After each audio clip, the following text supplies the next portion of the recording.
Well, good morning and welcome to the Walk Off, everybody. I'm Scott Belford, joined as always by the best co-host in the biz, Adam Mack, and we are here 162 games complete, sir. We did it. And if you look back on last year around this time, it was heartbreak, it was sadness, it was looking at a 91 win team and realizing that the year is over. And boy, what a better feeling. Yeah, 92 wins feels so much 92 better wins than and 191. yeah, and we're going to see some home playoff games. Of course, the Seattle Mariners are going to be coming to town, coming to Toronto, and folks are pumped, man. There's a lot of I've been getting texts from all my buddies in Toronto that are like, "Oh my god, I can't believe it's here. We're actually getting some playoff baseball." Scott already in chat here singing the "Let's Go Blue Jays," right? Yeah. You got 9 men, you got a hat and a bat. The whole thing. He's got the emojis in it and everything. Yeah, he's got the Scotty, emojis and everything. he's Exactly. So, a few things coming up on the show here. We are going to give some love to some unsung heroes. We're going to get into Anthony Bass and what a boon he has been in the back end of this Blue Jays bullpen. We are going to go over the MLB rankings. They released their pitching and their fielding ranks, and the Blue Jays look pretty good. And I mean, Adam and I just did this. Kind of, sort of. We tried to do this yesterday. What a disaster that was. We had bailed on doing the full thing because it is way more work than we had originally anticipated. And a big tip of the hat to all the content creators out there who make lists and comb through the stats and get to know every single guy on every single team, because it is a way bigger endeavor than we could have possibly imagined. But we actually saw these MLB rankings, and we were kind of on par with where they should be, which made me feel good, you know? Like, we tried really hard not to be biased. And, yeah, it's nice to see MLB agreeing with where we rank the Blue Jays. There you go. You know what it felt like, honestly? It felt like it was one of our first real fortes into that kind of content. And I felt like the dumb kid who's like going into grade 10 and he's like, all right, this is the year I'm going to get straight A's. And then the first day gets the big assignment and goes, yeah, this was a bad idea. Like, I'm not that guy. That was us. All right, we got 100%. A special guest joining us in, 10, 15 minutes too? 10 minutes. We've got Juan Forno, the very funny comedian. He's played some ball in his day, and big Mariners fan. He's currently living in Seattle doing stand-up comedy there. So we are going to have him on the show just to talk about what the atmosphere is like in Seattle. This is the first time that this Mariners team has made the playoffs in in 21 years. The only team who had a longer playoff drought in recent memory, the Toronto Blue Jays. Back in 2015, it took 22 years to end their playoff drought. So, yeah, we're going to be joined by Juan in about 10 minutes here. Adam, let's start with this playoff roster. And if you think Gabriel Moreno is going to be a member of this Blue Jays team come Friday. Yeah, I think he is. I'm just going to say it. I think so, too. I think they are going to carry 3 catchers. I don't think they necessarily would like to. I think that what's going to happen here is Lourdes Gurriel Jr. isn't going to be ready to play, and I don't think if that's the case, they're going to use a roster spot to have him sit on the bench. Yeah, I'm right there with you. Maybe things change for the divisional series, but yeah, I think this round, and things might change. Maybe Moreno, I don't know. I don't know what the right answer is. The argument for Moreno is that it is nice to have the third catcher, the way the Blue Jays play with Jansen and Kirk both in the lineups. You need them. We know that. We've been talking about it all year. This is a problem that they were going to run into. What did you think of him playing left field the other day? It was really interesting to watch. The whole doubleheader. Did you watch it? What was your takeaway from that yesterday day? I I actually really enjoyed that doubleheader. It was Fe- like watching a completely different Blue Jays team. It was absolutely hilarious. You know what it Just felt like? It felt like at the end of the hockey season when it's like kids versus parents at practice. You know, it's like, well, all of our games are done. We have one ice time left. Let's get out there and just mess around, right? So Moreno played all over the park. yeah. Left field, second base, third base. Man, the fact that they when they pulled Jansen from the game, or sorry, who was it they pulled from the game there? Bo Bichette, and then had to move guys around, and all of a sudden Moreno goes from left field to second base mid-game. Never played second base in the majors before. He hadn't played left field in the majors before. I just like that in these inconsequential games that John Schneider was prepared to give him a go and just see what he felt like. Just let him feel it out in general. Yeah. There's no way they do this with Moreno in a playoff game. I don't think we're going to see Moreno come off the bench to play left field or anything crazy like that. It would just be like an emergency, I think. Like like they got maybe a deep extra innings game that goes like 13, 14 innings. Remember, there's no Manfred runner in the postseason, so there is the potential for a weird game to go long, and you could see a situation where he's just in, and I guess it's good to know that he can play left field, and you just hope it's not hit to him. But I mean, he's a freak athlete too, right? Like, he really is incredibly athletic, but one thing to keep in mind with carrying a third catcher, one of the reasons the Blue Jays would do this is because they are going to be using Alejandro Kirk at the DH position for all 3 games. I think obviously he's going to catch for Manoah. They've been a battery mate 29 of the 30 games that Manoah has pitched. I think it's something like that. Like, they've been together almost every single time. I mean, they only have another 200 or 300 to catch only another 300 to catch Molina and Waino. Yeah. They're on their way. So I mean, you look at the way things are going to line up. Kirk even caught Manoah in the All-Star game. Manoah's going to go game 1. I mean, things are lined up and ready to go. I'm excited to see what happens here because there are some decisions that still need to be made, and the Blue Jays are not going to announce this full roster until tomorrow morning. I guarantee they're going to wait right till I think it's 10 a.m. Eastern when they need to put in the solidified final roster. And I don't think we're going to know till then. And there could be some surprises on there. There truly could be some surprises. We'll see how they value certain guys on this 26-man roster. Is Bradley Zimmer going to take a spot? Possibly. He could be a surprise, too, in that he doesn't get a spot. I'd be fine with that. Juan Forno is in the waiting room, so let's get to him because I know he's only got so many minutes for us. So that's right.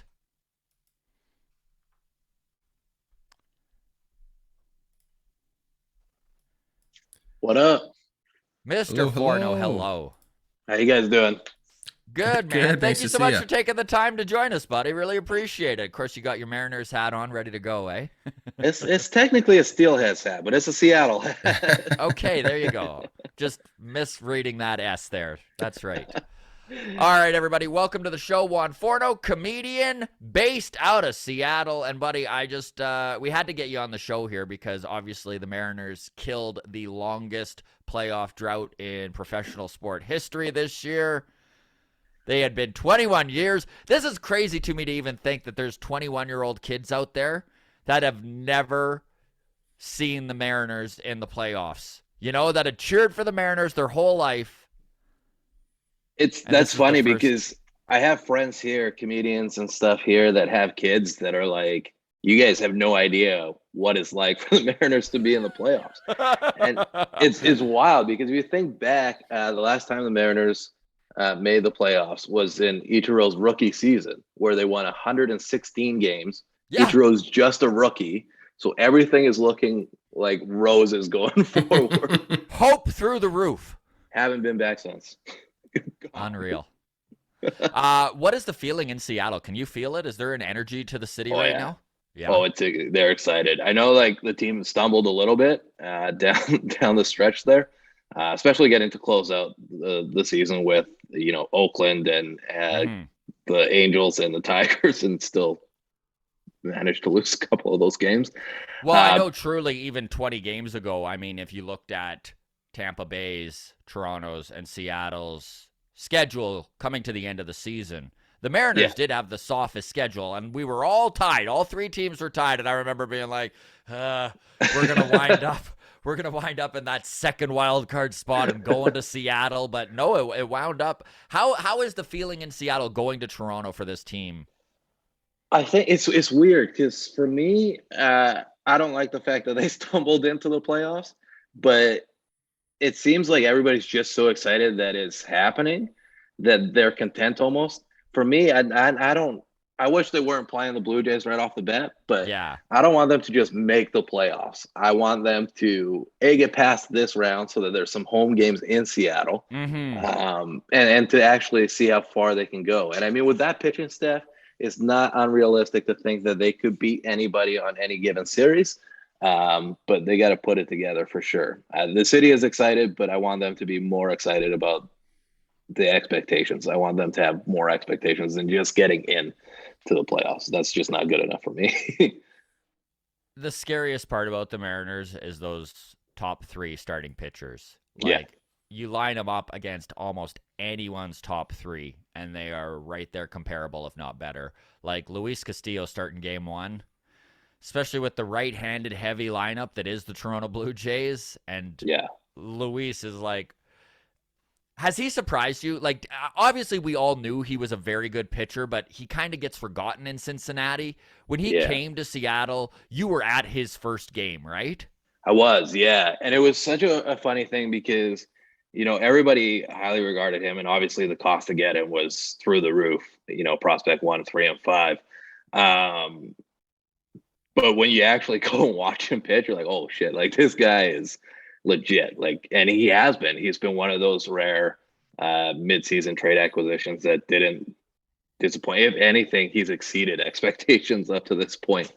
Um, and I would have. Incredibly impressive to see the front office do a very similar move that the Jays did last year with Jose Barrios, where they spent big time prospect capital, but then they locked him up, man. Like, Luis Yeah, Castillo is an M for the next 5 years. 5 years, and on like a pretty, considering how much pitchers are getting paid right now, like Mhm. I think that's a very team friendly deal in my opinion. If It's amazing Castillo what stays going. healthy, it's an incredible deal. Totally. I think a big factor in that was going from a team like Cincinnati that doesn't, you know, it's not a major market. It's not a team that has really excelled over the last couple of years. Rest in peace, Joey Votto. Hmm. But to come to Seattle and be in the thick of a playoff push and the history of not being able to make the playoffs and being surrounded by a young, fun team, guys like J.P. Crawford and Julio Rodriguez, I think that makes it a lot of fun. And I think Luis Castillo probably recognized that and wanted to stick around for that reason. What is so insane too is that, talk about just getting under the wire for Robbie Ray. Like, this vaccination policy in Canada that has literally stopped so many players on American teams from coming into Toronto throughout this season. And to watch how much the Yankees put a premium on making sure that everyone was vaxxed, and to watch some of these AL East teams really go out of their way to make sure that anyone that they signed, Toronto included, obviously vaccinated. And I think it's one of the big reasons why Robbie Ray went west and didn't wind up signing in Toronto, where they just signed Kevin Gausman for literally almost the exact same amount of money, right? So, Yeah. um, And I feel like that probably worked out for Toronto. I think Gossman had a better season he overall. probably has. I mean, Ray has really turned it on. Do you Mhm. think, now that Robbie Ray can come to Toronto, a Ray Gosman matchup in game two, That'd be that would be sweet. pretty darn cool, right? I would love to see Like, that. And who's to say it wouldn't line up? Like, I think it's probably going to be Castillo Manoa. Mm-hmm. in my opinion. And then you probably go Robbie Ray and Gosman up next. I mean, the Mariners are not going to go Logan Gilbert until Game 3, I think. Why Um, is that, do you think?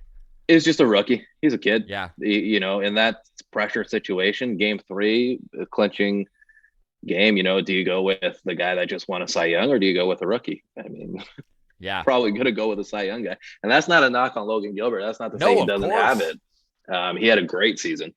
But I'm going to, in that moment, I'm going to go with a Cy Young award winner. What is Uh, the attitude in Seattle towards your young prospects? I mean, obviously, Julio Rodriguez had a phenomenal season. Everybody remembers the home run derby, the coming out party there. But like a guy like Jared Kelenic, right, who kind of made his debut last year. There's a lot of hype, was one of the top prospects, struggled, got sent back down. Is there pressure on Yeah. him from the fan base? Or is there disappointment, frustration? Oh, What's yeah. going on there? Yeah, it really is a case by case situation. Obviously, the golden child is Julio. That is the face of the franchise immediately. When it comes to Kalenic, it's very, very night and day in comparison. He was supposed to be that guy, and he never really excelled to that point. I know opening day, I was at opening day this year, and when you walk into the stadium, there's the banners of all the players that, are expected to carry your team. Robbie Ray, Julio Rodriguez, and the other guy was Jared Kalenic. yeah. And obviously, he struggled. He got sent down. He spent most of the season in AAA, which he raked. He put up massive numbers in AAA. And it was cool to see him get that September call up and actually hit decently. I think he Is has he like going to be 8 on home the runs. playoff roster? I don't think so, man. No. Honestly, I Yeah. don't think so. He was kind of just filling in for Julio while he was on that 10-day Mhm. stretch. But then again, Sam Haggerty just went down with an injury, so he Yeah. actually might. If it wasn't for that Haggerty injury, I think he probably would have been left off. But How big of a loss was that Haggerty loss? He's kind huge, of an underrated, like glue massive. piece to that team, right? Yeah. I think he's gonna be, that wild card that could have made the difference in the series. He's a guy that you could go and he's fast. He can run. Super fast. Yeah. So, in a situation where, you're down by one or a tie game in the ninth and you got to run around first, like that's who would be, right? You can pinch run him for like a Eugenio Suarez or Ty France, Cal Raleigh. And now that you lose that piece.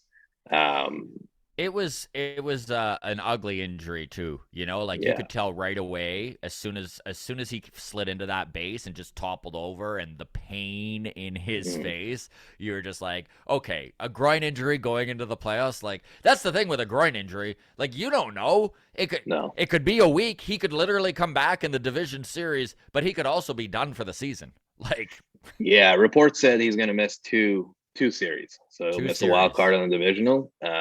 But it's a groin. It's, soft tissue. You never Yeah. really know. And I mean, especially where his game is, defense and running and, high average kind of hitter. He's got to be able to run, or else there's, his value diminishes completely. Scott Survey, how do you feel about him at the helm? Yeah. I mean, he's the guy. I think he's going to be around a long time. The team seems to really have his back. Yeah, that's what I was going to say. I think it seems like the team loves him. And he seems to love the guys. Like they have that energy. I don't know if you remember when the Blue Jays made the wild card as a young team. I think it was like Vladdy and 2020. Bose. Yeah. Yeah, they had that same kind of energy and excitement around them. That's kind of the same feeling in Seattle now, for sure. How do you feel about his bullpen management late in the game? Do you trust that he's going to go to the right guy at the right time?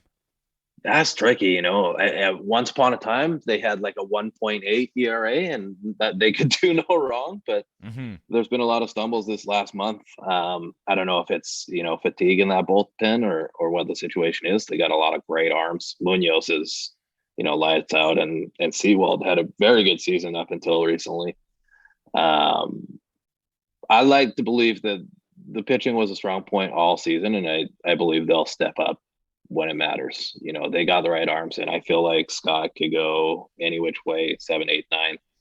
And he also has, you know, Kirby, who can be a long reliever because they're only going to go with 3 starters. You know, They've had a few guys just show up too, like Canadian kid there, Matt Brash, who was kind of slotted as a possible starter at the beginning of the season. But man, like the kid has an arm. Like I was watching him oh the yeah, other day. He's hitting 99 every time he throws a fastball. yeah. Brash was supposed to be a starter, and I think that's still the plan for the future for him. It's Yeah. just it's a control issue. Is what it is there. You know, he was walking 6, 7 guys a start, and you know, a couple outings where he would walk 4 people in a row. So if he can get those control issues down, then I think he has a bright future as a starter. And otherwise, you know, he can be that 7th, 8th inning guy that Yeah. you know, goes in and, you know, Ricky Vaughn's it a little bit. Well, honestly, Juan, thank you so much for taking the time, buddy. I know you're at work right now and that you've made an exception. But no, we really appreciate it, buddy. All the best. And, you know, any other scenario, I would say best of luck to the Mariners, but I can't. No worries. I appreciate you guys having me on. This is a lot of fun. I love talking baseball, and I'm sure, you know, Scott, you and I are going to talk a lot of shit over the Oh, course yeah. of this We'll be weekend. texting and taunting and all sorts of stuff. Absolutely, man. All the best, buddy. Enjoy your weekend. We'll talk soon. Cheers, guys. All right, cheers. We really appreciate all of you within the walk-off community. This thing continues to grow and become an animal of its own. It's a little bit overwhelming, but honestly, we love talking Blue Jays baseball and all the interaction that you folks are involved with us. Thank you so much. Discord, feel free to join it. That is always free. The show, or the link is in the show notes. You can follow us on Twitter at Walk Off Podcast, on Instagram, the Walk Off Podcast. And if you are watching on YouTube currently and you're not subscribed, we'd really appreciate if you hit that subscribe button. All the best, everybody. Cheers.